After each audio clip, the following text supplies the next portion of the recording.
Злобата и завистта са отровата в сърцето. Където и да погледнеш озлобени, завистливи лица. Завиждат зад гърба ти, докато ти се усмихват в лицето. Жалко е, нали? Но кой печели от тази тъмна търговия? Сърцето, което гори в тишина, или душата, която е забравила какво значи да обича? Не съм идеален, но никога не съм поискал чуждото. А те живееха като съдии без съд. Гледаха не какво съм изградил, а с какво могат да го разрушат.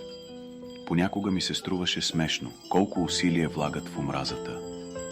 А ако го бяха вложили в любов, щяха да бъдат прекрасни хора.